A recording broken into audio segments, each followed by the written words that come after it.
3, 2, 1. Here we go!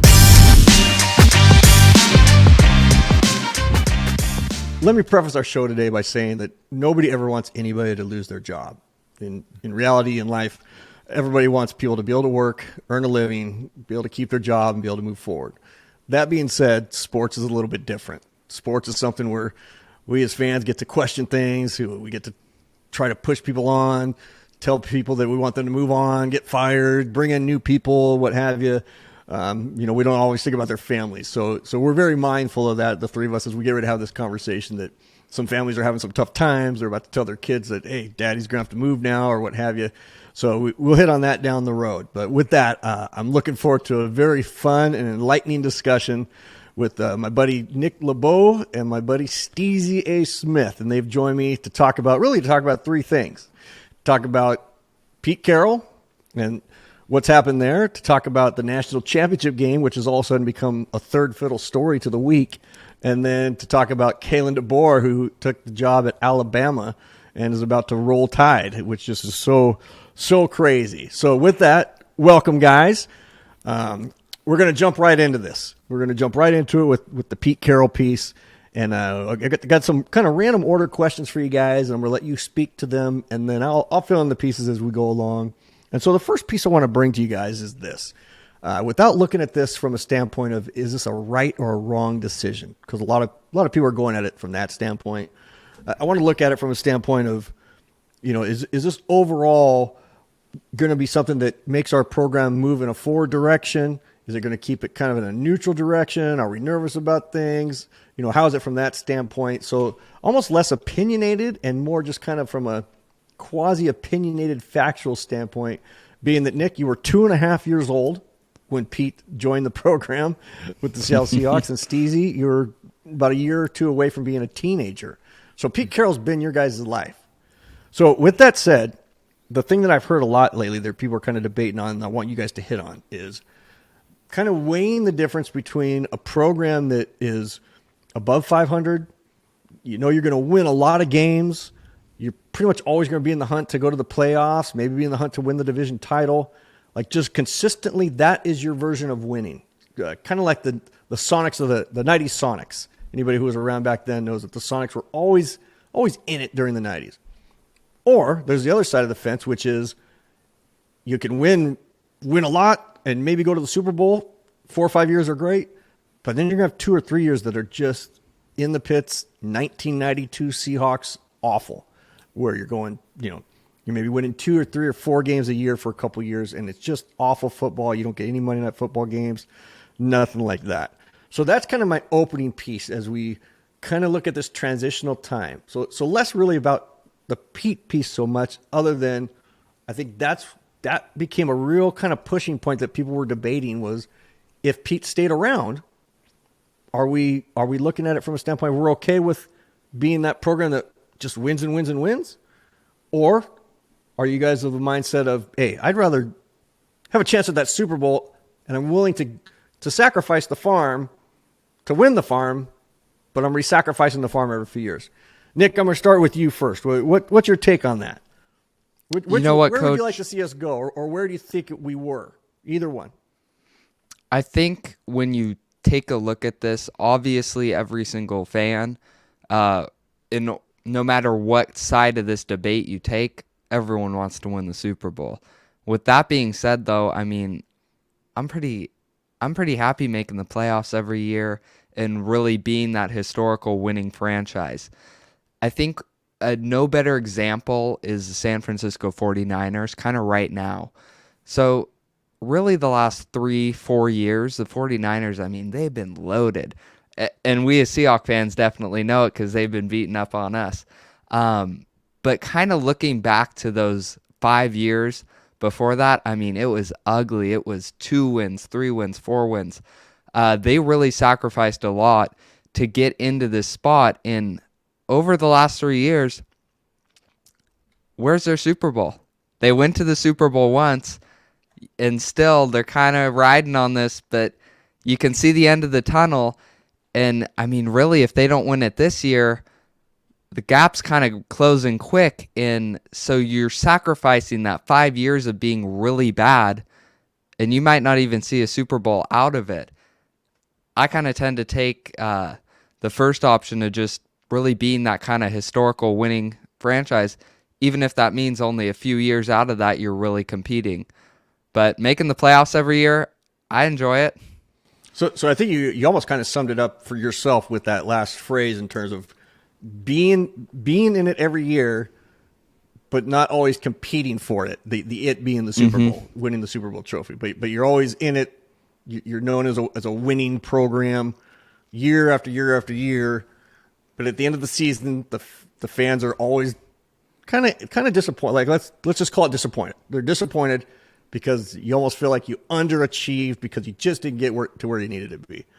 All right, Steezy, and before I come to you, I've got to say, I don't know where these guys are going to go with their answers. They know a couple of the questions, but not all the ones that I'm going to ask, but I have no idea where they're going to land. So some of them that may be a first take where they're debating back and forth, and I'll debate with them, or it may be, we're all on the same page. So, Steezy, where do you sit on this? Would you rather it be where we were?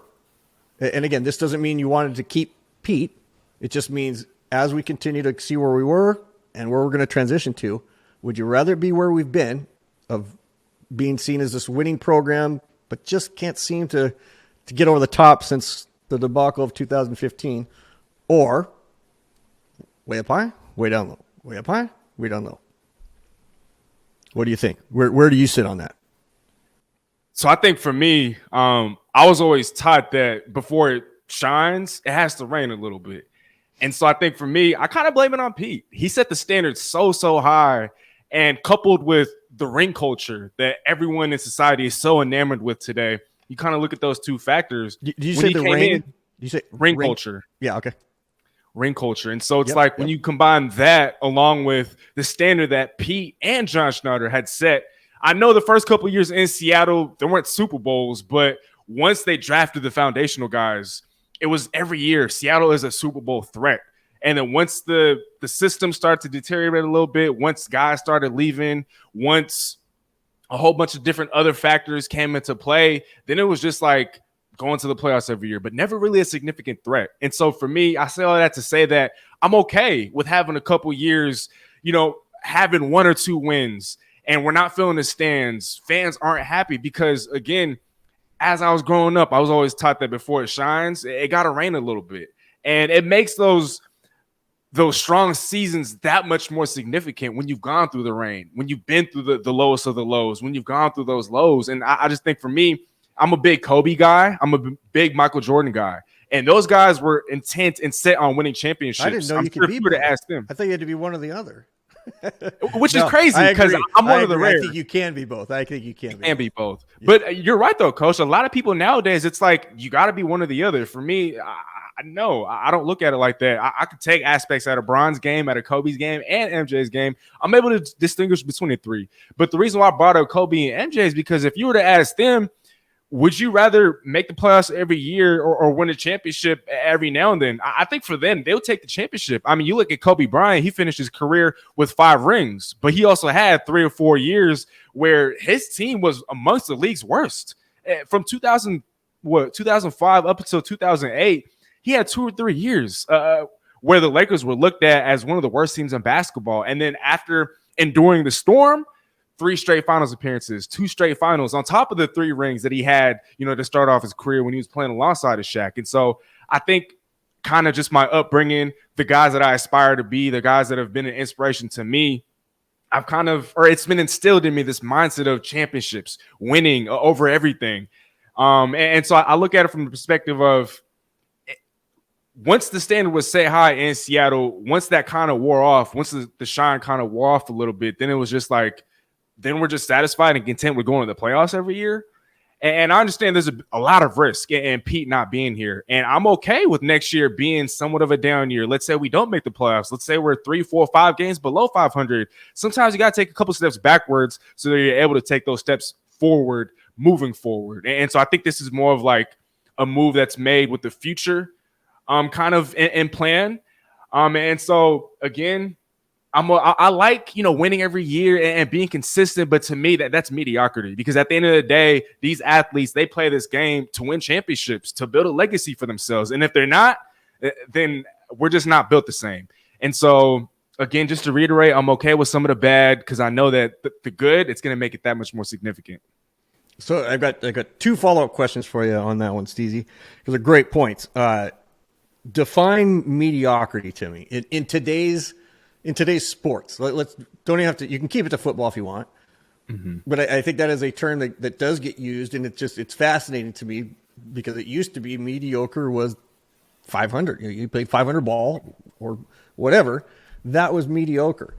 Nowadays, again, I want you to define it before I ask the secondary component to that. What does mediocre mean, knowing that people are also saying, geez, we got rid of Pete and he just had a winning season, like quote unquote a winning season, like technically by the numbers. How would you define mediocre moving forward if you're running the franchise, you're Jody Allen, and you're saying we can't have mediocrity anymore? How would you define that to the 12s? So this is going to sound harsh, but I think in today's day and age, and I'm going to keep it in the NFL, I define mediocrity as not having a chance of actually winning a Super Bowl. Because like I said, at the end of the day, you play this game to win championships. Yeah, it's nice to win games and whatnot, but to be looked at as a team that doesn't have a chance to win a championship, to me, that'd make me sick. Even if I knew that I'm winning 9-10 games, but to think that I don't have a chance to win a championship, to me, that's mediocrity. And again, I know it sounds harsh, but that's just kind of what we come to as a society. Again, ring culture, and even Pete himself. I mean, he set the bar so high that guys like Nick and I were only accustomed, to seeing we're only accustomed to seeing winning Super Bowls or being in Super Bowl contention. And I understand only one team can win every year out of 32. And so even the best of the best aren't able to win, year after year. But again, it's all about just having that chance at winning a Super Bowl. And then Pete Carroll, the last 4 or 5 years, yes, there might have been winning records. Yes, there might have been playoff appearances. But the defense, if we want to talk facts, defensively, the defense has gotten worse every year. And Pete Carroll prides himself on being a defensive guy. Pete Carroll also prides himself on being a run-first head coach. The running game has deteriorated over the last couple of years. We've got to talent after talent after talent, overhaul the entire personnel grouping on defense. We've hired coordinator after coordinator, and it's the same thing every single year. And so I just never truly felt like, we were that close to winning a Super Bowl. Talent-wise, possibly, and I understand talent is everything when it comes to winning, championships, but it's just getting worse, going backwards every single year without an end in sight. There was a lot of mediocrity in Seattle, and again, it sounds harsh. So it sounds like to me that you want to go from you want us to be sky's the limit to where it's become what Michael Jordan said at North Carolina famously a few years ago, which is the ceiling is the roof, which nobody knew what he was talking about, but they realized that there's a cap on things. We need to get things going. Nick, I want to get your feeling on that before I ask Steezy the follow-up question. Mediocrity. You just heard Steezy say that mediocrity is Super Bowl or bust. So that means there's 30 teams at the end of the year, according to Steezy, that are playing mediocre football.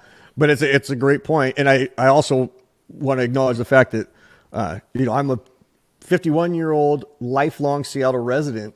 So you're right. You guys have only known the high bar that Pete Carroll set for himself with this team, right? Came up from USC where they were multiple national champions.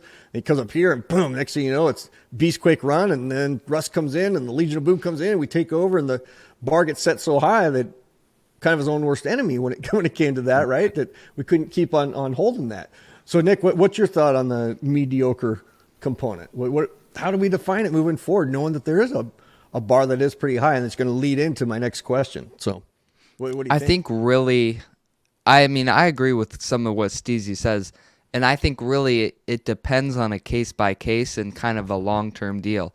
You could argue some of the last couple seasons in Seattle have been mediocre to our standard. If you take the Jets right now and next year they win 10, 11 games, I don't think I'd consider that mediocre for them. For us, I can definitely agree some of what Steezy says, but I also do kind of want to take it to a broader point, which is in that kind of what you and I are talking about, where it's kind of consistently making the playoffs every year. Within that, we've seen some competitive seasons too. 2019, we were a play away, really, from winning the divisional round championship and going to the conference championship game. That's kind of in play for a Super Bowl. 2018 too, we were a couple plays away from beating Dallas. 2020, that was kind of a fluky year, but you still thought that there was some potential there. So it's almost like within this sort of consistent winning, you can also see really successful seasons where you're getting close. Coach, kind of you brought up the 90s Sonics a little bit. What happened in 1996? They were in the NBA Finals, Western Conference Championships. So I think it can all work within itself, and that's kind of my last and that's point. why I brought up the analogy with the 90s Sonics is that just constantly we just never felt like they could get over the Bulls, right? You had the Chicago Bulls, and then there was Akeem with Houston, and Shaq was just coming up. It's like, geez, like this is just tough, but.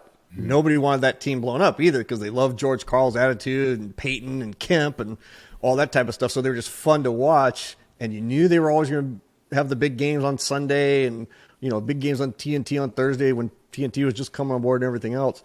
So, but at the same time, I understand that mediocre component because you look at this year and a great point in terms of a team like the Jets, right? There's a lot of teams that give anything to finish 9-8.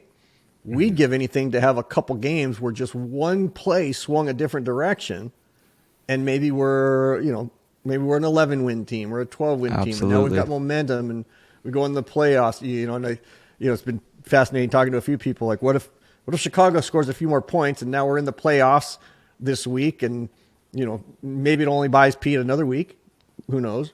But just that fine line between. The difference between a 9-win team, an 11-win team, a 4-win team. So the flip side, though, before we move on to the next topic of this, is for you, Steezy, being that sounds like Nick is more of that, want to be that winning team all the time. Winning as defined by getting to the playoffs or close to the playoffs every year, but maybe not getting to the big one. You're defining it as, you'd rather win and have a chance for that Super Bowl, even if it means you got to give up something for a little while. Mm-hmm. If I told you that the next 2 years you were going to win, we're recording this on January 12th of 2024. It's about 8 degrees outside. If I told you that you were going to have those really sunny days, but you were going to have a season or two like today is outside, would you be okay with that? If I said, you know what, we're going to win a Super Bowl in 5 years, but the next 2 years we're going to win 4 games, 2 games, and 5 games, and then we'll start our climb. With no Monday Night Football, no Thursday Night Football, none of those. Will you be okay with that? And again, no right or wrong answer. Just want your thoughts. If that's what it takes, I will be a new coach coming in. Right. I will be okay as long as along the way improvements are being made. You see the potential because to be able to get that Monday night spotlight, to be able to get to a point where every year you're making the playoffs, all that has to be earned. And so throughout that 2 coach next year, and I want you to finish your thought. And I'm sorry to cut you off on that, but because I think you're onto a good spot here. We'll talk about some maybe potential coaches that are coming up, but just as a whole, is there going to be space enough for a coach that comes in to be able to go backwards based on what you both kind of said with the bar being set so high? Will the 12s be okay with what I hear the majority of them saying, which is we want the Super Bowl, so we're willing to have some of these backup seasons or cold seasons, but are we? So, and by we, I'm asking you, like, are you okay with that? If next year, if a coach comes in and only wins, say they win 7 games, as you're saying, seeing the improvement, like, is it possible to see improvement on a team that wins less games than the year before? And again, not just asking the question, where would you go with that? Because I think it's a very tough conundrum that we are in by letting Pete go. Not from a standpoint of loving Pete, but from a standpoint of just what we've been and what we are as a team right now as it stands today. The new coach that comes in. So take it from there. New coach comes in. How much leeway does that coach get to potentially not do as well, just wins and loss wise? So going off what I was saying earlier, I know it's going to sound funny, like you said, Coach, because how is it that, we want to win Super Bowls and we want to see improvement, but then it's like in the wins department, we're going backwards. And so what I want to kind of elaborate on is if we see improvement from the defense, because it's always talked about how much talent, quote unquote talent is on this defense, right? Bobby Wagner, all pro second team. We go out and throw $50 million in free agency to get a Draymond Jones. We bring in a Jaron Reed. Boye Mafe has a career year. You have two of the highest paid safeties in the game, and Quandre Diggs and Jamal Adams, and then Julian Love, who made a Pro Bowl. We have Devin Witherspoon, who a lot of people are clamoring is this year's NFL Rookie Defensive Player of the Year. Tariq Woolen, who was a Pro Bowler in his rookie year. And so we have all these guys, we have all this talent. And so what I would like to see, even if there is a step back as far as wins, is improvement, because there is all this talent. And so let's say we bring in a defensive-minded guy like a Dan Quinn or Mike McDonald, perhaps. I want to see improvement. I want to see games where the defense is lights out. Maybe we don't win this game against the Kansas City Chiefs or the Miami Dolphins, but did we see flashes of an elite defense? Did we see a defense that were able to come up with stops? Did we see a defense that was able to stop the run? And so for me, it's all about that. Because again, I'm fine with taking a step back as far as wins, as long as I'm seeing improvement, as long as I'm seeing flashes. These last couple of years, we've had all this talent, and we've been in a semi-rebuild because Seattle did trade away a Russell Wilson, and Seattle perhaps did overachieve last year when Seattle made the playoffs. But again, the defense, it just never seemed like the defense has ever been a unit that's played up to its potential. And so if I'm to see those improvements, if I'm able to see some of these guys live up to their potential, despite a step back in wins, I'm fine with that, because I know that's only going to get better. All right. I think we can all agree that the defense is definitely based on the bar that was set by a certain group in the early 2010s. The old Legion of Boom. So with that, I want to move on to a little another different topic, still in the Pete Carroll component. You know, I think if you had a chance, I know Nick watches Steezy. Did you get a chance to see any of his press conference? I did. You know, the 30-minute say goodbye. You know, he got emotional and all those things, which, I mean, it was very moving. It was also unlike any press conference I've ever seen. And I know even Salk from the radio station here, he said that he'd never seen anything like it. I mean, usually when someone leaves, it's more like either a Belichick where they get up there and it's kind of like, oh, okay, I'm leaving and that's it. Or you don't even hear anything. Like they're just gone. They've been fired or what have you. You don't see where a guy gets up there for 30 minutes, thanks everybody. The room is packed with people, from the season ticket sales people to players that are current, past players are there, all the reporters are there. I mean, you know, you can just tell that he's just so embedded, and he just loves this city, loves this team. You know, I don't think he saw it coming or anything like that, for sure, based on how he was speaking. But how much of the, you know, when we speak about culture, is there, again, concern with regards to, and maybe this goes to the bar being set pretty high or what have you, the culture component of a coach that comes in, he kind of changed the way coaches coach in terms of the epitome of what a player's coach is, the reason why free agents were coming to Seattle, you know, the reason why maybe a Bobby came back when it was like, oh, that doesn't look like a good ending there, and a year later he came right back, and you saw all these other players that you didn't think were going to come back, starting to come back and everything else. Okay, now Pete's gone, and now there's a little bit of, okay, what happens? What do you guys see in the new coach coming in? Do they have to do anything from a culture standpoint? Change the culture? Is it going to be hard for them to do something if it's a Sean Payton or a Bill Parcells type, where now everybody's on eggshells? And so it's kind of a two-parter: the culture piece of what a new coach maybe brings in, and is there a component to the culture that was there? One thing I keep hearing, and I'm going to hold my opinion on it, is that maybe the culture was getting stale. I've heard this from a few different people that I've listened to, that people were kind of, maybe it was falling on deaf ears, the same old thing. Can that happen? Is that true when you got new players coming in every year?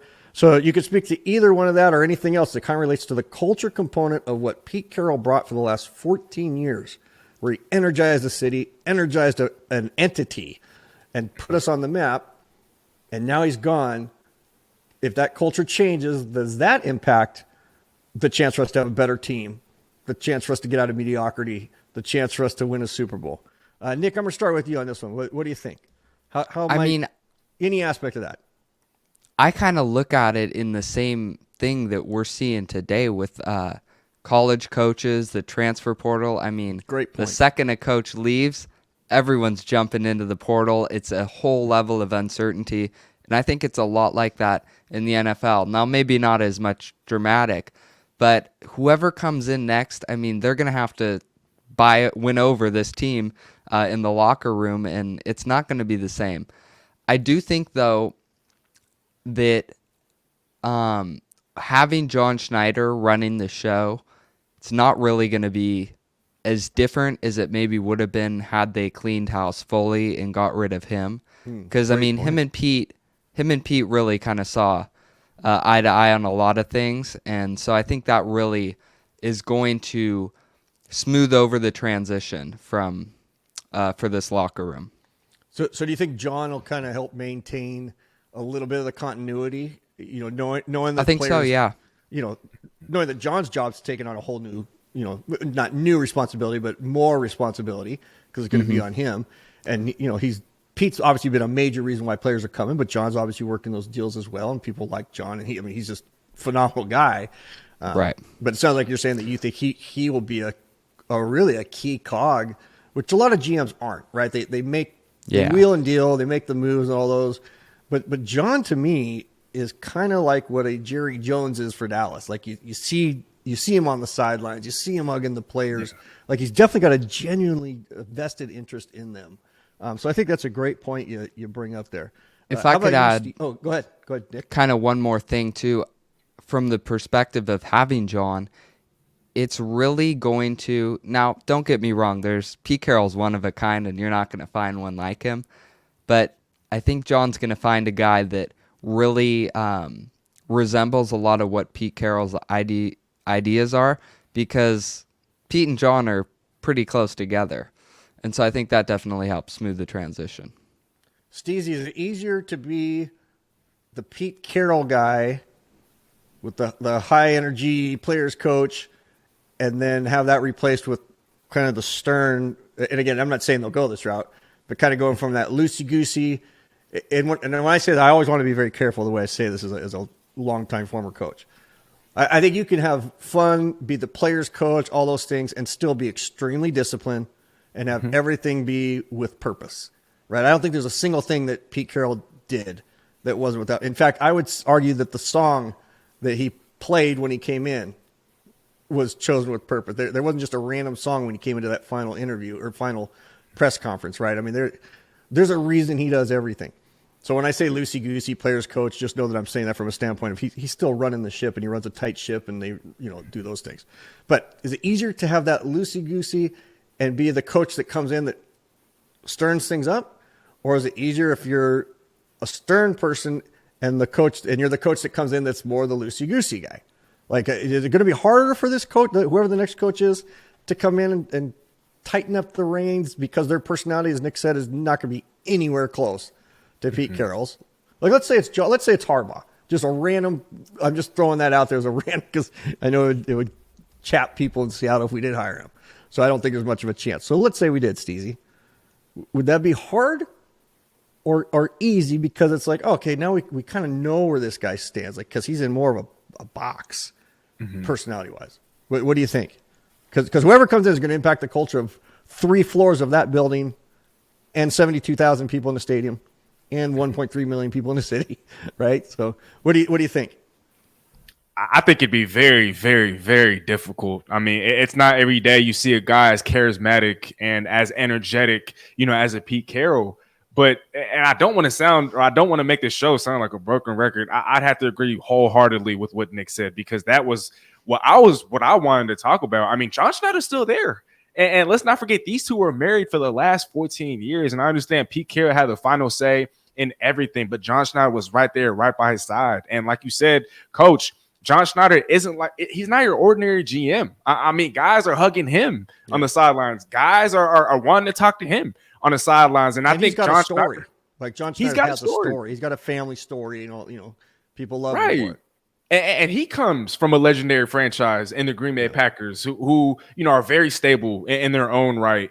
And I just think with John Schneider, I mean, he's arguably the most charismatic GM in the league. And not many teams can say that. I don't think any team, honestly, could say that to my knowledge. And so I think it helps tremendously that he's still going to be there to kind of help steer the ship. And I understand that Pete Carroll isn't going to have any sort of say in who they bring on as the next head coach, but he's still in the building. And whatever he is going to be doing in an advisory capacity, obviously, is not going to be anywhere near what he was doing as a head coach and doing everything that you just mentioned, Coach. But again, John Schneider, him being there, I think that's going to smooth out the process a ton. I think you got to bring back Bobby Wagner at this point, because if you let him go, then it's like there's no more remnants whatsoever aside from John Schneider. And you want some of those remnants on the field as opposed to just a guy in the front office. And so I think now you got to bring back a Bobby Wagner. Now you got to bring back a Jaron Reed. Now maybe there's a few former players out there that you could potentially try to bring back to reinstill the culture and kind of bring in pieces of that culture. Maybe you bring back a Bruce Irvin, who is playing, pretty decently for the Detroit Lions. There are other guys that you can kind of go back and convince to play out their last few years in Seattle, just to kind of show the other guys what the way is. And so I think Seattle's in a very unique position. I think Seattle, it's not going to hit as hard because of John Schneider and the presence of him being there. But just to answer the original question, I mean, yeah, if a guy like Jim Harbaugh were to come in, I think it would hurt, initially. But then again, winning cures all, and winning is like a deodorant, right? And so it's like if Jim Harbaugh were to come in and, yeah, let's say, guys aren't really liking his coaching style or whatnot, everywhere Jim Harbaugh's gone, they've won games. They've been Super Bowl contenders, national champion contenders. And so not to get too much into we'll get into the coaches piece, but you do bring up an interesting point, because they always say that the honeymoon period, usually the honeymoon period is great because you're replacing a bad coach or you're taking over a losing program. So people always say that, the honeymoon lasts until that first loss. Well, now you're in a situation where the honeymoon is not going to be as easy because you're replacing, I'm careful with the word legend, but a legend in terms of how much people love Pete. But at the same time, when you talk about winners, John Schneider, winner, Bobby Wagner, winner, right? Birds of a feather flock together, as they say. The interesting bird that's coming into this equation, though, I think, is Jody Allen. So I want to segue to that a little bit. Having just talked about John Schneider, let's jump up the ladder to the very top, right? Knowing that she was coming up this spring as they're passing the allotted time where she's able to sell the team as she wanted. But a few things have happened, I think, over the last couple of years that have made people maybe not at first realize her significance to things until this week. And then when this happened, when this all came to be, Jody's name kept being brought up as being part of these very intense meetings that were taking place. But I want you guys to speak to that a little bit, and not too much on it, because I don't want to spend time, heavily on ownership. But she is the owner, and when you're talking about people getting ready to sell a team, I think some of the moves she made may have shown her hand a little bit of what she's thinking. So, Nick, what are your thoughts on that with Jody Allen, the sister of Paul Allen, the timing of this, of getting rid of Pete Carroll now? Knowing that a few months from now, there's the potential of what everybody was saying with her selling a team, but did that change things? What are your thoughts on that? It really seems like Jody Allen is a lot more interested in this franchise than maybe it appeared so months before. And I think with the firing of Pete Carroll, that really cements that she's here for the long run. I mean, I know it says maybe in that trust or whatever that kind of May and this time of the year's when she can sell it, but she has also come out and say that she can hold on to the team for 10, 20 years. And I will add something on it. I don't want to dive too deep into it because that could be a whole nother show, but right now, Jody Allen won't profit anything by selling either of the teams. The only way she profits is by owning the teams, and she could, with how trust laws are set up, by taking kind of a chunk of profits every year, because Paul Allen's whole deal is going to charity. He was a philanthropist. So she's not going away. And I think firing Pete Carroll, you don't fire a head coach right before you're going to sell a team. Yeah. She's here for the long run. She seems interested. I mean, she seemed interested last year. She was in the war room for the last 3 years for the draft. She's in the box. She's great. Watching the games. I mean, I think I love that. Absolutely. When the owner's in there, but they're not.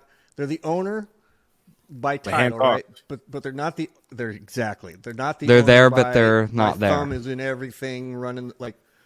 Absolutely. Now, I gotta be careful. Let the football people make the decisions, right? Interesting quote from Pete, though. Like talking to people that aren't football people. That was one of the quotes he brought up. So I think that was interesting in the conversation. But you bring up an excellent point, Nick. And Nick, sometimes when you're talking, I'm not sure if you're in high school or if you're at MIT or someone that's studying law. 'Cause you just brought up a couple points. I'm like, I don't even know what Nick's talking about here with these laws and stuff. But yeah, you're absolutely right. Steve, you got any thought on that with her? Anything you want to add to that? I just think it's an interesting component that I think we got to keep it a close eye on. Right. Honestly, I don't have too much more to add other than I agree. I think that one of the allures, at least to the pro, Jody's going to sell the team crowd, you keep a Pete Carroll around because he does have that stability.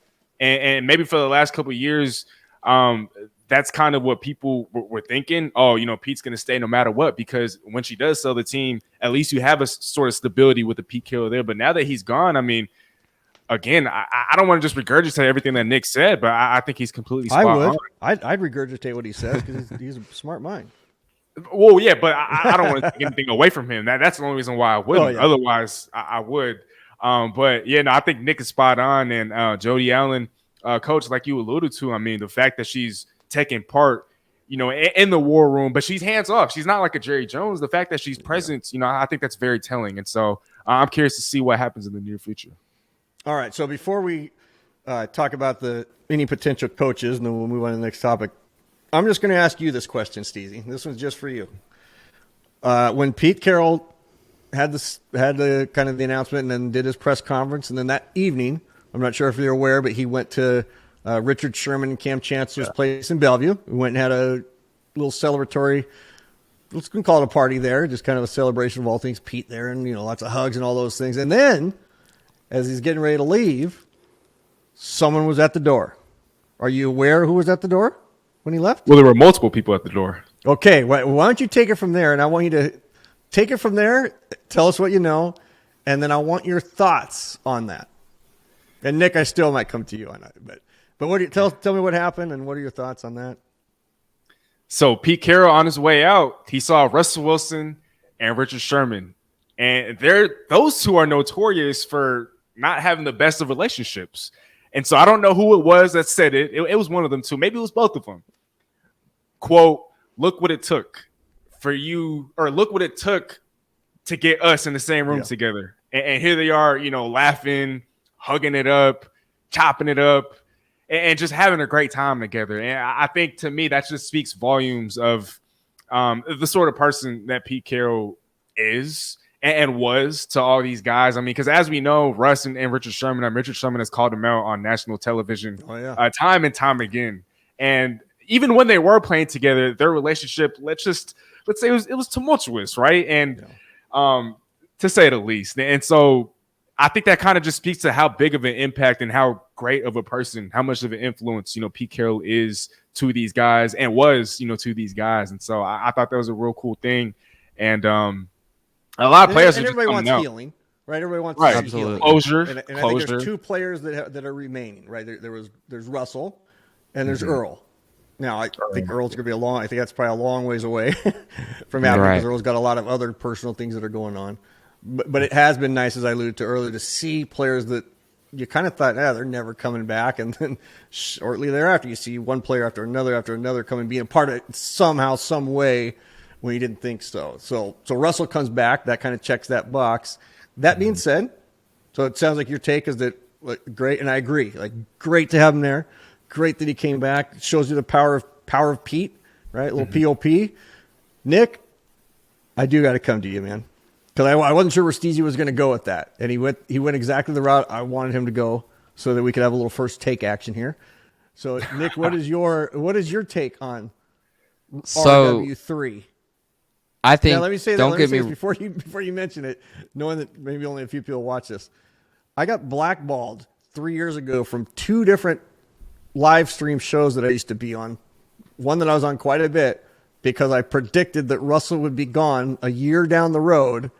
And once that came to be, I was no longer allowed to be on those shows because I kept saying how much he needed to go and that I thought he was going to go, and no one believed me. And then, I got blackballed, blacklisted from YouTube. I don't think there's such a thing in YouTube world. So that being said, Nick, what is your take on good old Russ being at the door? So don't get me wrong. I think it's a great that Pete was able to come into an environment, especially the night after he was just fired. and have a party, have all of his former players, some current players too, all together. Was it the night of that press conference, right? Yes. I mean, it was the night. It was the day Yeah, after. it was that night. You're correct. It was the day after he was fired, but it was the evening of him having that emotional press conference. So keep going. Yeah. So I think that's great, and I think, Russ and Richard Sherman kind of chopping it up was good. I do kind of find it interesting, though, how Pete described it, which was really, there was kind of this party, and everyone was in there, Richard Sherman, all those guys, and then all of a sudden, it's like, door swings open, middle of the party, and Russ kind of walks in and surprises everyone. I do find it a little interesting knowing kind of what we know about Russ. And I mean, I don't want to get on Russ too much. And we all feel the same way. That's his entrance. We all feel the same way, that it's regardless. It's great that he showed up. It's great that they were all there. Like, there's no doubt about that. So I'm putting absolutely that part of it. I'm going to compartmentalize over here. That being said, Steezy, you brought up an outstanding point that I agree with, and Nick, I think you bring up an outstanding point that I also agree with. That it just interesting that the timing of it, and granted, he's probably has to fly from San Diego. He's got to get the flight, got to do all those things. Absolutely, yeah. It will. There's one thing I'm going to be looking for though in the next week or so, and that's to see if anything comes out on a social media platform that is a film crew that was maybe 7 to 8 feet behind Russ as those doors opened, and we're kind of getting the over the shoulder view of how it all took place and all those things. But joking aside. I do think it was – I had two feelings that kind of hit me at the same time. One being my initial one was strange timing. Like strange timing that you know this is happening. You know he got fired the day before. But again, press conferences later, you're catching the flight. Maybe that's just the time you got in. Timing, it can absolutely be what it is. But then I quickly flipped to a different side. And that was this. And this is, I think, where wisdom and age – maybe has a little different take than youthful exuberance. Not a better take, just a different take where I'm at in this stage of life. I felt bad for him in a good way from a standpoint of I think the dude is really, really lonely. I think he's lonely, and I think he's empty inside. And the only home he knows where maybe people still revere him or love him or what have you is in the blue and silver quasi-gray of being a Seattle Seahawk. That is the best. He thought the best time of his life was ahead of himself. His best years were coming. He's going to retire. He wants to go in the Hall of Fame as a Bronco. And now all of a sudden a door opens up for him to go and maybe quietly. He doesn't know that Pete's going to share that. Maybe he thinks he can just kind of sneak in there and give Pete a hug and get out of there. So I'm going to, I've done that. I've gone to places where, hey, I'm just going to show up near the end of something because I just want to say hi to someone real quick, but I don't want to be seen. I want to jet out of there. And ever since I started thinking about that more and more, I started thinking, man, like he can't really go in the Denver Bronco facility. Like he doesn't feel wanted there. Everybody's bashing him on social media. I haven't seen him in public with Sarah for a while. Maybe that was the one time where he thought, man, I just want to go back and just be Russell Wilson, the guy I was. I genuinely hope that that's what it was. Because if it was, then I can flip the script on how I had felt about him. Easily, I can flip the script on it. But if I see a video that comes out, then I'll be like, I got duped again. So we will see. Any thought to that? Time will tell. Is there any chance that could be the case there? That maybe he just not so much for him, but at the same time for him, hey man, I'm lonely. Like I just want to go be with the guys that I remembered, who and I hope they'll accept me when I walk in the door. What again, whatever. What do you think? No, I absolutely. I tend to agree with that because I think this is really his only home. He was with Denver for a year and a half, and then we know what happened to the last half. So really, a year and a half, he can't build super strong relationships. There were bridges that were kind of burned in Seattle, but the bridge was there to begin with. So I could totally see your point. The ultimate bridge builder is Pete. He's the ultimate. Exactly. Just come back, guys. I'll always love you. I'll always love you. I'll always love you. Mm-hmm. So, okay. How about quickly, any top coaches or any surprise coaches? Just give me one or two, and then we'll move on to the next couple things briefly here. So, does either one of you have a coach that you think is that you'd really like to see, or a coach that you think, hey, no one's mentioning this person, maybe this could be a surprise person? Nick, you got somebody? I do. I mean, kind of staying away from the mainstream. I mean, obviously the guys, you got Dan Quinn, you got Ben Johnson, Jim Harbaugh, Mike Vrabel. Those are kind of all the guys that people are talking about. Who even knows what Bill Belichick's doing?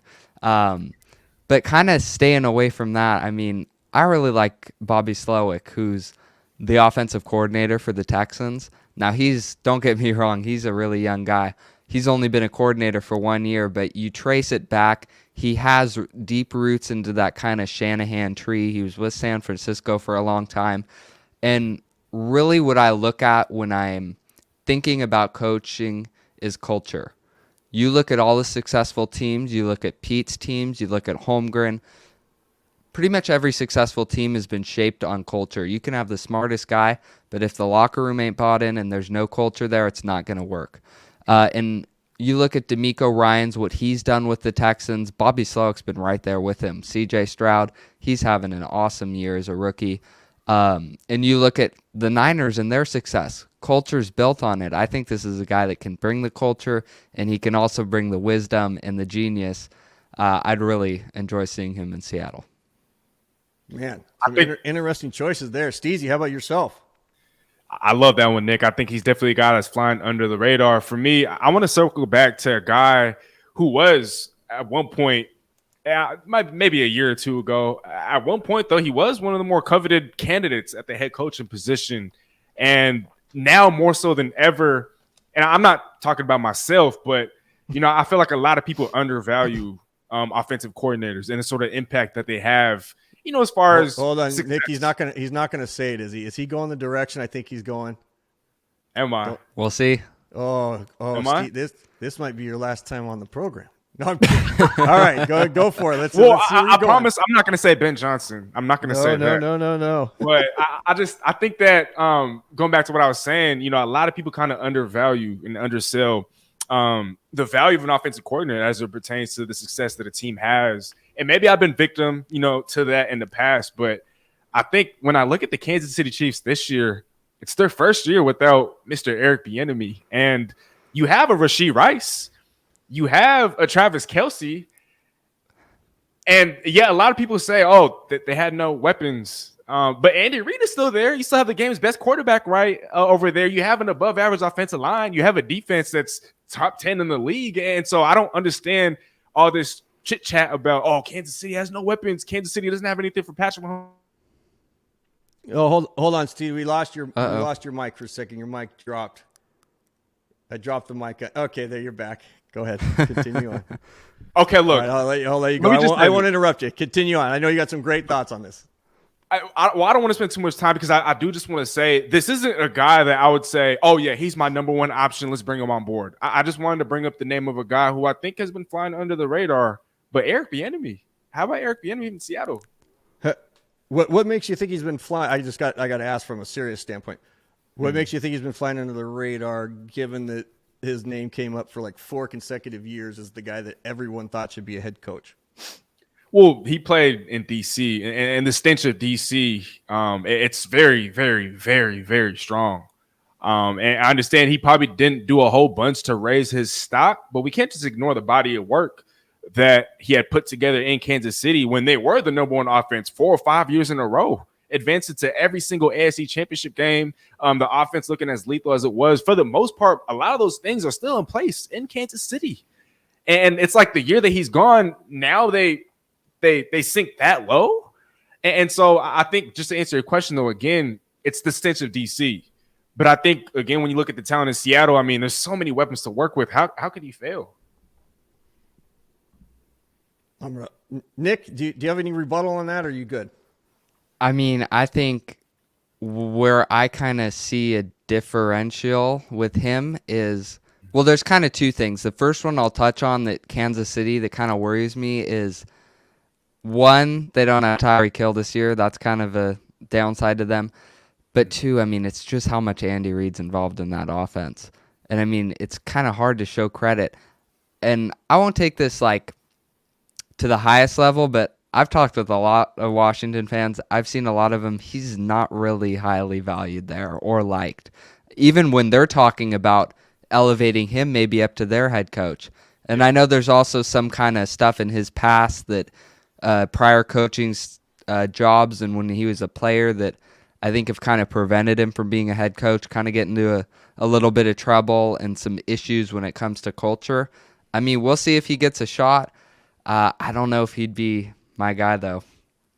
And I'm going to hold my thought, but because I think it's fascinating that if he is named it, then Steezy, I will be more than happy to do a first take back and forth with you on a very professional level on the insight that I have and thoughts that I have and the thoughts that you have. Because I think there's a boatload of people, and I've heard it on shows, that have brought up his name, would love to see him come in for all the reasons that you say. So when I drop my hat down and everything else, it's just because of the last 5 years of hearing his name come up every single year, and everybody debates, and then he doesn't get a job, and then everybody talks about the issues why he didn't get a job, and blah, blah, blah, blah, blah.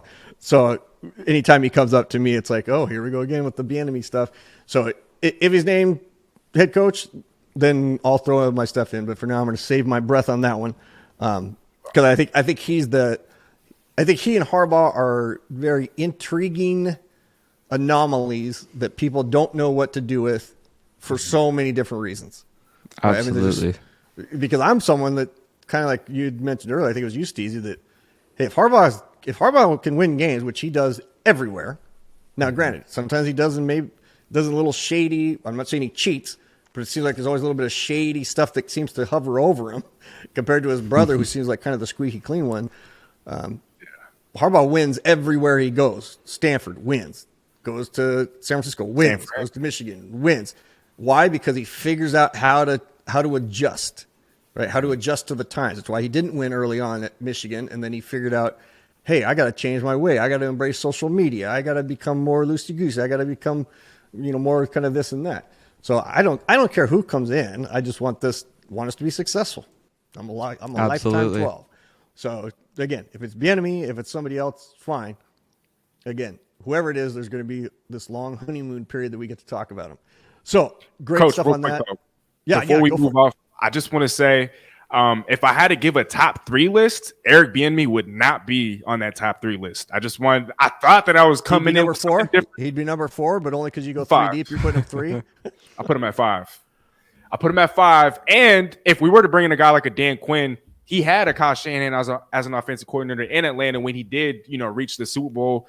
He'd be my guy, Eric Bieniemy, as offensive coordinator, at least my choice. If we were to bring in like a defensive-minded head coach, those are just 2 thoughts I wanted to throw out there. Have either of you guys seen the study that was done on the Super Bowl? It's a great video where it's like if somewhere around the 4 or 5 minute mark of the third quarter, that if Atlanta would have taken a knee, if New England's plays worked out exactly the same way, so you're assuming that New England plays their way the rest of the game exactly the same, Atlanta could have taken a knee, snapped the ball with 3 seconds to go on the play clock, assuming you're going to take 2 to 3 seconds to take that knee, another 5 to 7 seconds to hand the football and get it spotted.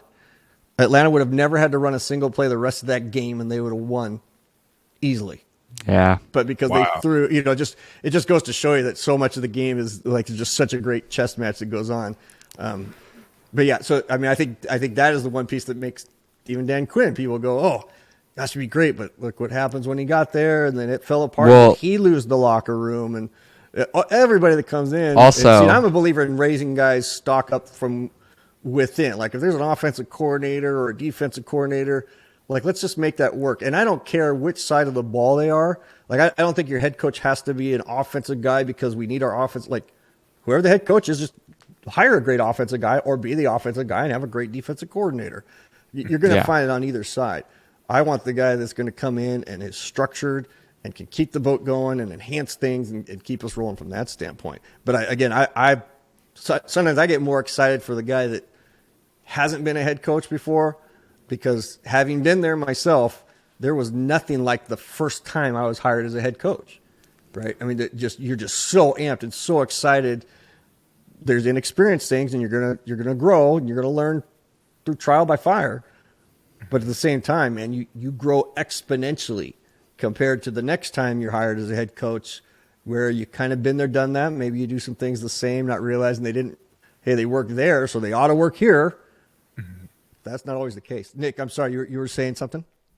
No, I mean, I was just kind of pointing out too, like Kyle Shanahan was the OC on that Falcons team, and I think we can all agree they really mismanaged the clock, and then kind of the same thing happened when he went to the Super Bowl with the Niners. So just an interesting kind Shanahan curse? Yeah. Shanahan curse. Yeah, it could be Shanahan curse, but at the same time, man, give me anybody off the Shanahan McVay tree. Absolutely. I'll be totally fine. I'll be totally happy with that. All right, let's move on to the next thing. It's a small little topic known as the national championship game, which 96 hours ago or whatever was the story. If you'd have told me on Monday at 9 p.m. or 10 p.m. that by Friday it won't even be one of the top 2 or 3 stories in the nation, just in football, I'd say you're nuts. And really, if you were to look at the football stories of this week, I think it'd be number 5. I mean, Belichick, Saban are 1A, 1B. Mm-hmm. Pete Carroll, right? And then the national championship game. Am I missing? Is there another story maybe in there that could take place? I mean, I think it's good order. I think it's just it's just nuts that it's not one of the top 3. DeBoer leaving. Right, which we'll get to. So really, I think that is a bigger story. The guy that took a team to the national championship, leaving and going to Alabama. I think in the totality of things, it's a bigger story than number 5, than the national title. That being said, I'm just going to keep it at 2 simple questions for each of you. And Steezy, I'll start with you. That being, for the University of Washington, at a later time we can come back and reflect on the season. But just the game itself, what were your expectations going into it in terms of how well you thought we'd compete? If we were going to win, if we were going to lose, if we were going to, what component of the game you thought we were going to struggle with, what have you, like your expectations going in, and then coming out of it, how did it surprise you or not surprise you because it fell in line with your expectations? So really the key components, what were your expectations going in, and that will lead you into what did you take coming out of it, other than you didn't think that your head coach was going to leave and go to the University of Alabama. Right. Well, going into the game, I expected a very contested, tight battle between the two. I didn't think any team would crack 30. I didn't think that we would see as much scoring as we did. I didn't think we would see Michael Penix struggle like we did. I knew that UW was going to struggle to run the football. I also knew that Michigan was going to excel in running the football. And so I think just from the perspective of the game and how it went, obviously it didn't end in the way that I expected because the final score 33-13. And even if Michigan didn't score for the rest of their game after their first 2 touchdowns, they still would have won, which is just insane to me. I mean, it would have been 14-13 instead of 33-13. And so I thought that. I want to pause you on that little note real quick because I think everybody kind of felt the same way. That at the end of the first quarter, maybe a couple minutes into the second quarter, when that second run took place, where you got 2 touchdowns that are untouched, you're down a touchdown for most of the rest of the game, going into the fourth quarter and stuff, but it just felt like you just didn't have a chance. Yeah. It just felt like you were it just felt like the wheels were falling off. It couldn't happen. So I'll share a little bit more on that, but I totally agree with you that even though we were down 7 and the score wasn't indicative of the game because you get a couple of the late touchdowns and those things, but right. Even at down 7, it just felt like we were down 21. Yeah. It was crazy. And I'd had to put a line share that on Michael Penix. I mean, all year long, he was a guy that a lot of people looked at as the real Heisman Trophy winner. And this is a game in which he had to show up. I mean, the defense, we knew that they were going to struggle against the run. We knew that Dylan Johnson, the starting running back, was not going to be 100%. We knew that Michigan's defense is legit and maybe that, they'd start to get on some of his receivers. And so I expected Michael Penix to really step up. And I understand he got banged up. He was limping after the game and, he was getting hit pretty hard. He didn't have a lot of time. There was a lot of pressure. And so to me, the biggest aspect of it all was just, yeah, I mean, like you said, Coach, it just never really seemed like come halftime. That's when I kind of started to feel like, yeah, score-wise, UW is in it. But at the same time, outside of the score, they're really not. And so whenever I had told people And when I was, putting together headlines, I would say that Michigan blew out UW. And I caught a lot of flack for it. A lot of people were saying like, oh, it wasn't a blowout. Like, look at the score. There were a couple of holding calls away. But to me, it really genuinely felt like a blowout. Whether the score reflected that or not, that's what it felt like to me. And so that was very, very surprising. Michael Penix, I do think that his draft stock has kind of went down a little bit. I just didn't see that dog. And I didn't see that killer that I had for a big chunk of the season. Yeah, fascinating that his stock was kind of like this, I would say, for the most part, and then versus Texas, after Texas, boom, spikes up. All the way up. And then spiked. Like, it was amazing. I'll give you more thoughts to complete it, but I want to hear from Nick first. Nick, what about you? What was your expectation going into the game and then coming out of it? I think really this just goes to show kind of this whole week, the high that we were all at right before the game on Monday and to now at the end of the week, how quick it can change. Kind of like you were talking about Michael Penix draft stock, just all the way up and then where we are right now, which is kind of right down. But no, going into this game, I knew that Michael Penix Jr. had to play perfect. Against this Michigan defense, it was going to be our hardest challenge all year, as it should be. Defensively, though, I was really surprised in us because outside of that first quarter, we really stood up the second and third quarter. I mean, we were stopping them. We were getting 3 and outs. We were forcing them to punt. And we kept our offense in the game the entire game. And, man, if a few passes are just right on the money, it could have been a different game. And really the score, while it felt like a blowout, it really wasn't until the very end. And I think going into halftime, too, I felt such a momentum for UW. I'm like, okay, we're down by 7. I think we can do this. We're getting the ball at half. And then, man, that interception, I feel like it just kind of died right there.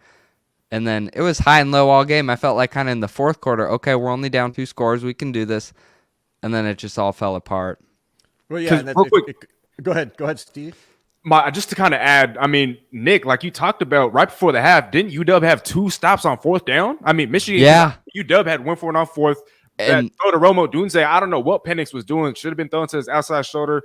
I don't know. But then Michigan, I know they went for it on 4th down. They failed to convert. And I think they might have had one more drive before the half in which they failed to convert on 4th down again. So I agree with you. Going into the half, they did have the momentum. But again, Michael Penix and the offense just.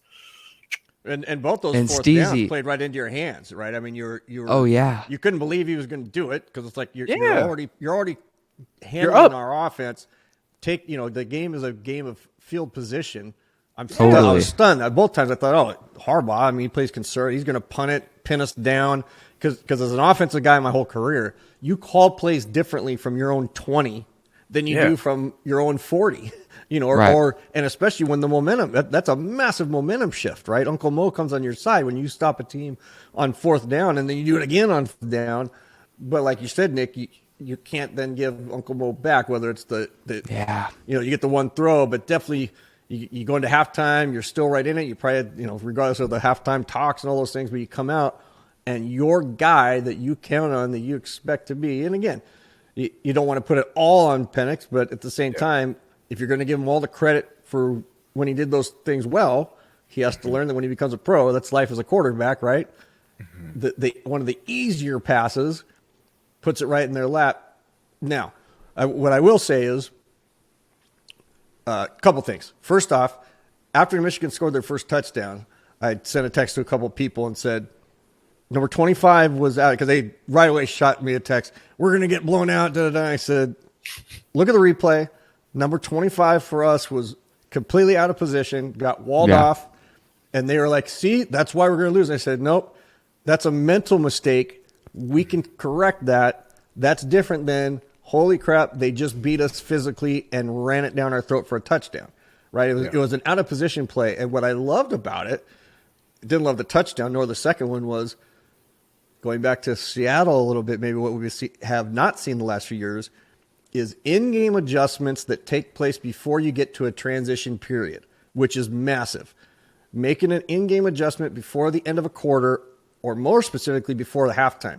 Because a lot of times things will happen, and you're like, oh, God. I mean, basically Michigan ran the same 2 plays that scored a touchdown. Yeah. And usually you're like, oh, God, we got to get to halftime so we can draw it up on the whiteboard, coach up the players. We got to get them into new positions. We haven't talked about this. Man, after that, like you said, Nick, we stalwarted them the rest of the game. because we made an in-game adjustment. We fixed our positioning. We didn't allow them to make that cutback. And now while they were kind of getting 3 yards in a cloud of dust, they weren't able to get that big play. Flip side, though, we just never had our big play take place, right? Yeah. It wasn't until the third quarter that we really threw our first real deep pass. Yeah. And then we get the one deep pass where we get it and it becomes a 42-yard penalty, essentially. And that, to me, was the turning point for me. Mm-hmm. It was, we got that interception, start the third quarter, okay, but we'll still be fine. But, man, when we caught that deep ball and then it came back for a penalty, and it, like I said, it's a 10-yard penalty, but it became 42 or 43 with the catch, you could just feel the deflation. And then based on what you said, Steezy, as coaches, and again, you quarterback, you're getting hit. You're getting hit by Michigan, all those things. Mm-hmm. However, injuries hurt more when you're losing. They hurt really bad when you've lost. And ego injuries come into play a lot when you're playing poorly. Mm-hmm. And over the course of time, I've seen a lot of ego injuries where a guy's not playing as well, and all of a sudden he starts, he holds his left arm, but he's limping off his right leg because he doesn't know which one he's supposed to fake being hurt. I'm not saying Penix did that, right? But a lot of people started making up excuses. And I'm like, you know what? He's getting hit in the Washington State game, and he brought us back from that. Yeah. And he's getting, he's bouncing around through Texas and stuff, but you're still going to get hit. But I hate that big time plays, big time plays, big time games, blah, blah, blah. Just make simple plays. We couldn't just make the simple play. And the last piece I'll say on this, just because this is the one area I wanted to kind of give some components to. As soon as, remind me the running back's name, I just lost him in my mind. Dylan Johnson. Johnson, yeah. Love that guy, man. Love his story. Love everything about him. I love this team. Like, this is the closest I've watched Washington football in quite some time. Not because they were winning, but because I love the offense, love the coach, love the quarterback, love their team, everything about it. As soon as that first play ended and they said he was in the tent, I knew we were going to be in trouble. Like, I hate saying I know, but here's why. When you are the pass-happy team that UW is, having seen so many quarterbacks over the course of my career, the moment you're missing one of your key starters, whether it's an offensive lineman or a running back, not talking to receivers, but anyone who's in your protection scheme, especially the 3 biggies, left tackle, right tackle, your single back, like they're the guys that flank you, right? You, as a quarterback, you can see that your vision angles forward, so you can see your guards and your center and the internal stuff, but you're trusting that your tackles are going to handle things, and that running back is the key cog, right, that can handle that, pick up the blitz, or is going to drop out and hit him on the Texas route, hit him on the swing route. You could just see that Penix just immediately, his timing, just feet start shuffling a little bit more. He was peeking a little bit more to where before, man, he just looked like the coolest cat on the ship. I mean, literally he looked like he did when he entered the building with the black ski mask on, the music, and he's bobbing. He's like everything you want him to be going into that game. Mm-hmm. But as soon as Johnson went down, there was like a sense of, I don't know where they're coming from. Can the backup running back, and of course the backup running back's not going to be as good as your stud, your star, and so now you're thinking about that.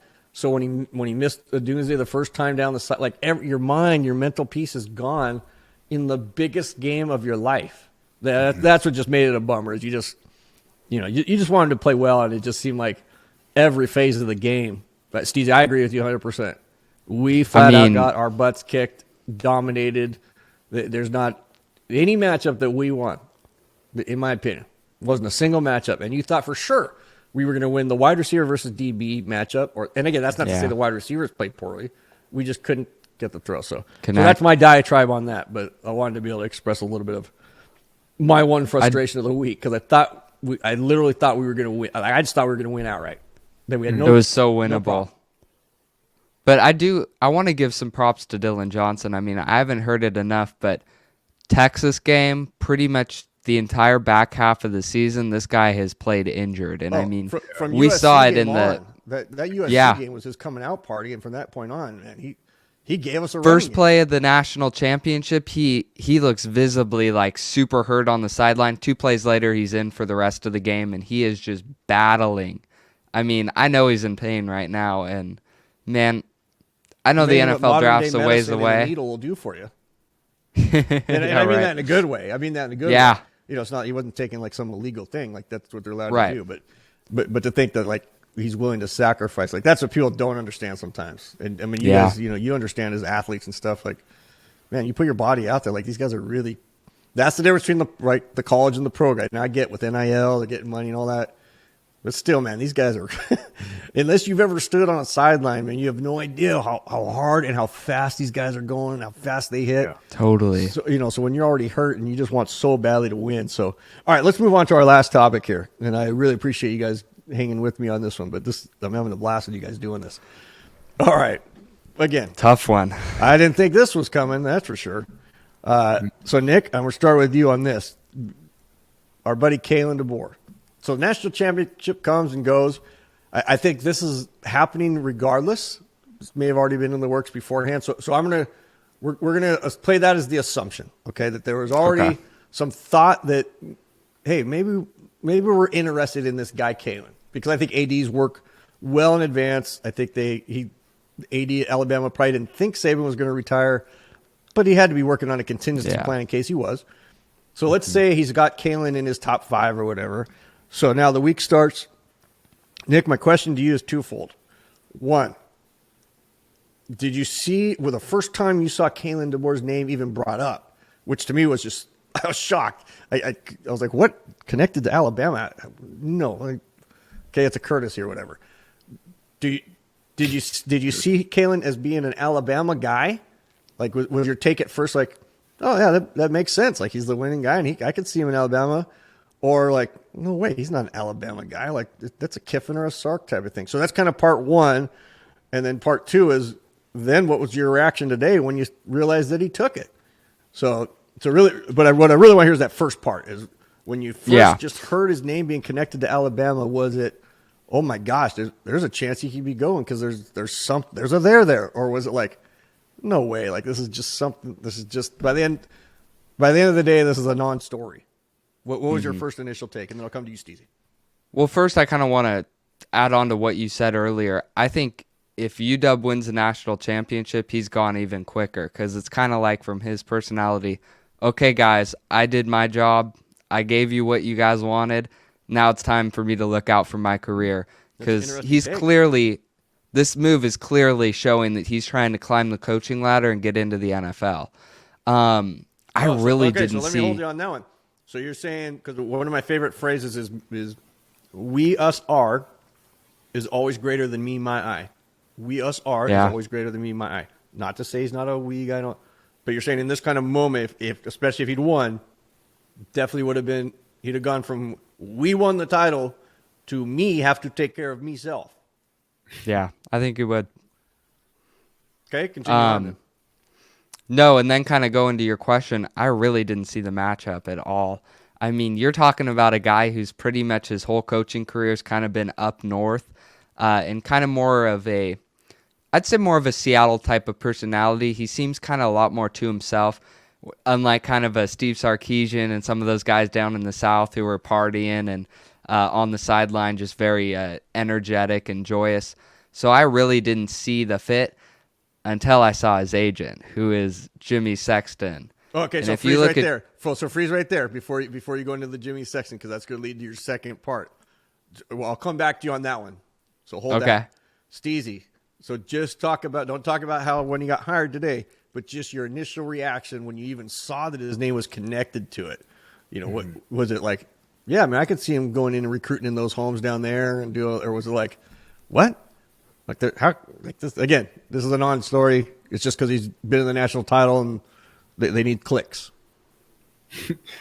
I was genuinely in shock, and I kind of feel like maybe Bama is falling into the trap of recency bias just a little bit. I'm not trying to discredit, right? And I'm not trying to downplay or discredit anything that he's done throughout his coaching career. But when you look at the pinnacle of his coaching career, it's just been these last couple of years. And before that, he was with the offensive coordinator over at Indiana State. He spent some time as a head coach actually over at Fresno State. And then prior to that, he was the offensive coordinator over at Indiana State, in which he had a lot of success. And he's worked with the Michael Penix before. he has historically he has a track record Penix for what, 5 of those years or four of those years? Yeah. 4 or 5 of those years, right? And so offensively, he has a track record, right? And there's a history there. But when you ask the question, does he seem like an Alabama guy? No. And I say that with all due respect. I just felt like maybe, I don't know, maybe they could have stayed in-house. The offense coordinator that was there, Dan Lanning of Oregon, was brought up. Who was it? There was another candidate. I didn't think he was a very realistic guy. But again, going back to what I said, maybe they fell into the trap of recency bias just a little bit. Yeah. So then Nick, now take us to today. Now he all of a sudden you sent me the text. That was the first I'd heard of it. You know, I had seen the other one on Tuesday when they said that he was a part of it again, and then everybody got moved over to Pete Carroll the next few days until all of a sudden DeBoer was kind of back behind the scenes. Yeah. And then because I think everybody thought the same thing. Like, all right, they're putting his name out there. It's just a courtesy because he's up here and he's winning and, you know, all those type of things, but it's not really just in the national title. Yeah. And then this morning you sent me that text and I was like, what? Are you kidding me? It told me a lot. So, but I didn't connect the dots. So I didn't know this until just a couple hours ago, and I almost felt kind of in the moment like I was stabbed in the back and they twisted the knife. I mean, I really thought this was a guy who was going to, you know, kind of be up there with the Don James and cement a legacy here at Washington of winning. I was already talking to my friends. I'm like, oh, dude, the revenge tour. We just lost in the national title game. We're going to be back. This guy's going to be here for the future. And then this news breaks. And then I found out about Jimmy Sexton, who's his agent. Now, Jimmy Sexton's pretty much a powerhouse in college football. Remind me who he's an agent for again? Yeah, Rhetorical Nick question. Saban, Kirby Smart, Steve Sarkisian, Mike Norvell, Lane Kiffin. Are those basically all Alabama guys right there? So you're telling me he isn't wired in with his... To be clear, so anybody who's watching this understands, Coach DeBoer's agent is the same agent as Coach Saban, some of those other guys you mentioned. Yep. All the same agent. So that's the connect the dot of, hey, the old I've got a guy. Well, he's the guy that made the connection. Yep. And pretty much all of those are SEC teams, SEC coaches. Mm-hmm. All of them pretty much have a history with Alabama, whether they were there or not. It's a no-brainer when you look at it that way. You already know Jimmy Sexton is right in there with the athletic director. I kind of think that the AD knew that Nick Saban was retiring after the SEC championship game, because you're kind of now seeing video of him and Kirby Smart post game. They're talking. Nick Saban's like, "Man, I'm too old for this." You know that. Well, Nick so Saban, it was obvious he didn't like all the NIL. He didn't like any of the new age of football.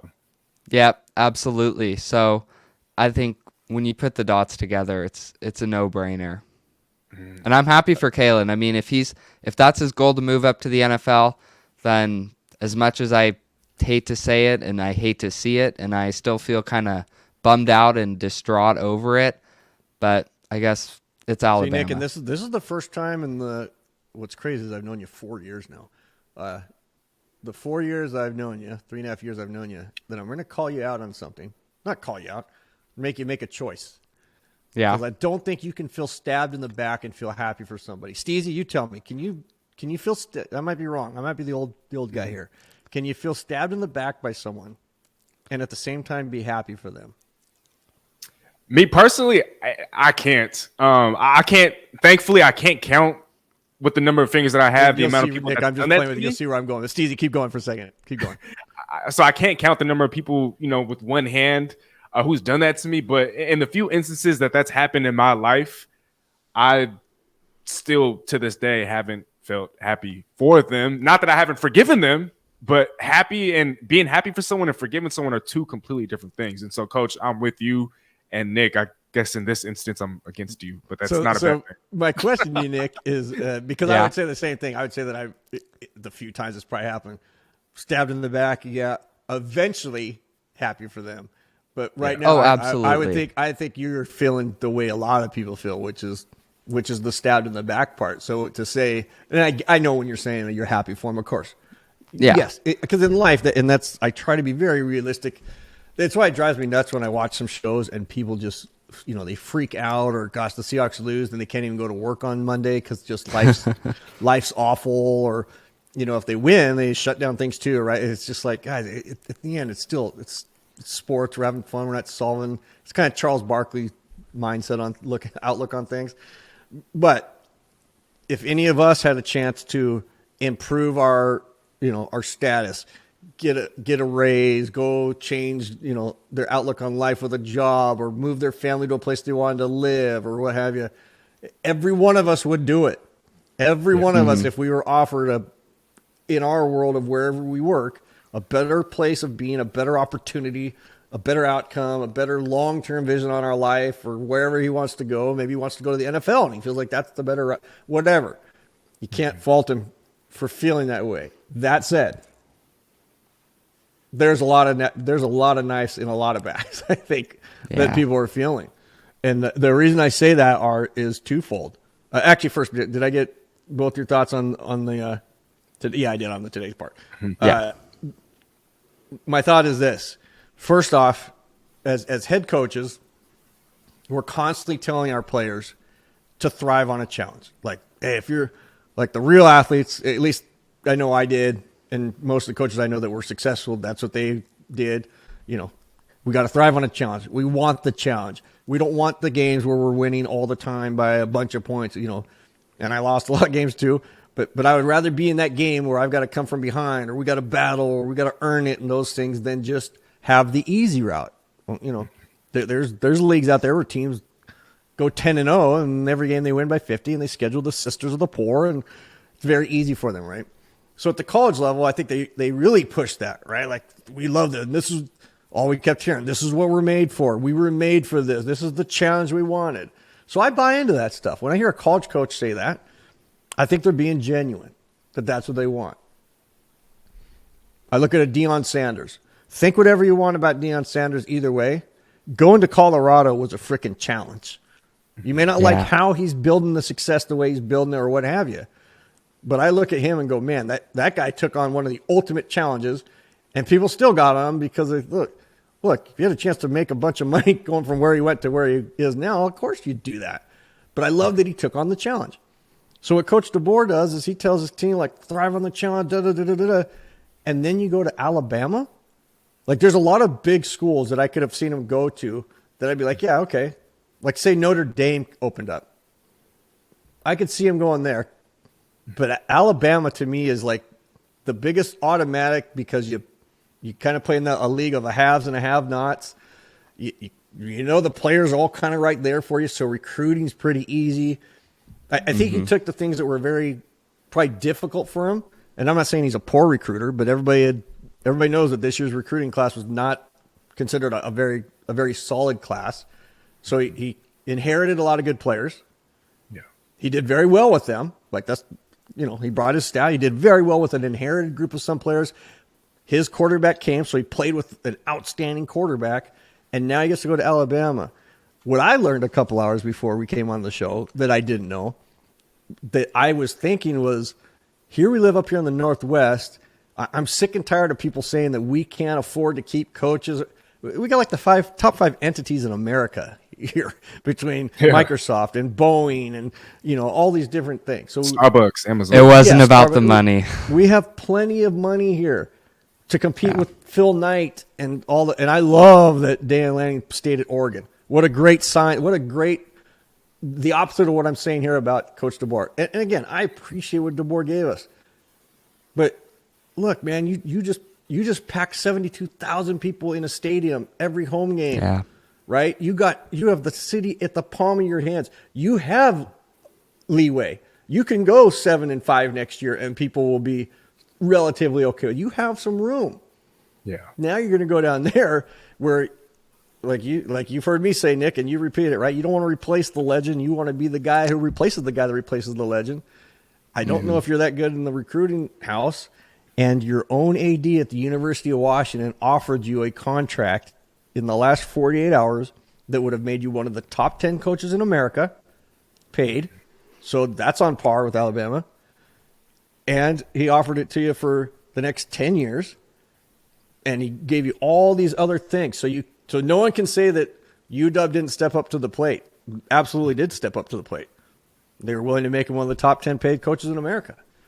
In No one doubt. of the greatest settings in college football. So again, another little diatribe there, but as a former head coach who sees a head coach and listened to all the stuff he said to his players, it's like, I as a human to a human, Well, I understand. Go for it. Go get it if that's what you wanted. But as a coach to a coach, I struggle with hypocritical coaching if it's not authentic. And I thought he was such a genuine stay here past Chris Peterson. And so my last questions to you as I finish my little piece there is, what is the legacy? Because we didn't talk so much legacy with Pete. We'll come back on another show and talk with Pete. But the final topical question component here tonight is, and I'm not even going to go into the team versus team. I just want to look at coach to coach to coach, from a James to a Chris Peterson. I'll even throw Rick Neuheisel in there because he ended in an odd way, but he took us to a Rose Bowl, and he had some good years. Big game. Where is he going to land in your initial thought? It may change down the road when you're happy for him, Nick. But in this, we're stabbed in the back feeling here. Where does he land? Because right now, I won't lie. I do feel a little betrayed by him, just as a coach, not as a human being, but just as a coach. That I felt like, man, I want to get season tickets for more people than the ones we already have because of what he's building. And I love the offense, and I love everything just felt so right. And then you go to Alabama, where it just feels like the easy play. You're gonna win a lot of games. You got the recruits sitting there for you. The challenge is here, man. The challenge is going to the Big Ten and winning here with us. That's why I think the play is for the NFL, personally. Speak to that. I think, real quick, but then speak to a legacy. Like what is his mark going to be? Like will people perceive him as better than Chris Peterson because of the 1 year, or is it like he obviously didn't catch James, but I think people thought he was going to easily go right past Peterson. Yeah, I mean, I don't know if he did. I think pretty much all you're saying is completely right. When you look at recruiting, you look at Alabama, just the history behind it. It definitely is a lot easier to win there than in Washington, and that's why I think he's playing for the NFL. If you stay here and it doesn't work out, you're not going to the NFL. If you go to Alabama and you kind of have it a little bit easier, the facilities, all that, just the commitment, recruiting, it's a lot easier to get recruits to commit to the SEC in Alabama than it is to Washington. So I think if he even works out, not even to a level of Saban, but just in a level of making the college football playoffs, potentially getting to a national championship, I think he gets calls from the league, and that's really where he's going. In terms of legacy, I think he's barely over Neuheisel. I mean, that Rose Bowl win, we were the number 3 ranked team in the country. DeBoer's team, only 14-0 team. We were number 2. We also had a star-studded roster that, when you talk about the guy I have at number 2 in Husky legacy, Chris Peterson, you look at that roster, that's all his recruits. It's Chris Peterson's team. Not to discredit DeBoer's coaching. I think he did a wonderful job. There's no doubt about it. But I have him right now at that 3 spot, right over Rick Neuheisel. Were you at the WSU game? Did you happen to go to the Apple Cup? Steve, any chance you were at the Apple Cup? I was there with and then I want to get your thought, but I went there with a really close friend of mine. It was the first time since I was probably a teenager that I was at a UW game that I was so into it as just a fan. I wasn't there and I kept telling him, I said, this coach is making me want to just be a fan. He's making me want to just enjoy it because of what he's creating, the atmosphere, UW football is back, as they say. And I hadn't felt that when I'd gone to a Peterson home game, a Neuheisel home game. There was just something. And again, I think it's because I just felt like there was the next Don James was here. Because I always thought Chris Peterson was trying to get to the NFL or trying to get to an Alabama. I was glad how it ended with him, that he just chose to leave, and then he stuck around and kind of embraced UW still as part of everything that's going on and everything. So I guess that's where I was just really dumbfounded by that. Way more shocked by that decision than Pete even being fired. So, Steezy, what about you? The legacy, and again, it's early in a week. You can change your mind. This is just the knee-jerk reaction to finding out today that he's gone.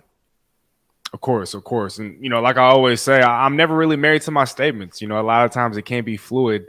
But I think to me, when I think of legacy, longevity is a significant aspect of a legacy. And while he might have taken UW to some great heights, in the last couple of years, part of establishing a legacy that you're going to leave behind is also by having the longevity. And I also think that when you establish a legacy, you can't, I guess, stab people in the back or have people looking at you as, hypocritical or not authentic. And, you're only thinking about yourself and your future.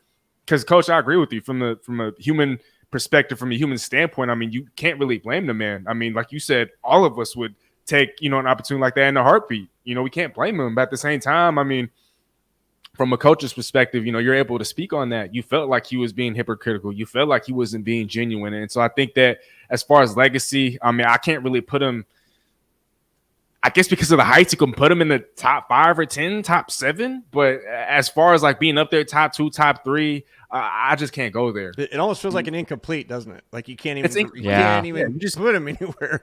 Like you at the start of the project, and he made it through some of the project, and he was at A level, and you're like, okay, but you only built the frame. like you'd have to preface it, right? If you were to bring up his name, if you want to acknowledge it, just out of respect, there's an asterisk. There's an asterisk, right? And so I think that's the perfect way to kind of frame it. It's incomplete.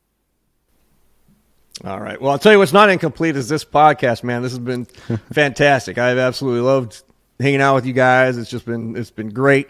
So any final just quick things before I close up shop here? Nick, anything you want to end on? Coach Steezy, always a pleasure. Steezy, thanks for joining us, man. I'm so glad you were here. Anything you want to add? Anything coming up that we should be looking for? No, honestly, I just to the audience, just look forward to the next episode because we're going to be doing a lot of these. And, it's always such a great time, chopping it up with you guys. And I miss doing this. I miss just, hanging out with you guys. And so I look forward to when we're back on next and to the city of Seattle football in particular. I know it's looking kind of down right now, but the future is bright. So let's keep our heads high. Yeah, that's right, man. It's maybe feeling rainy now, but the sunshine is coming.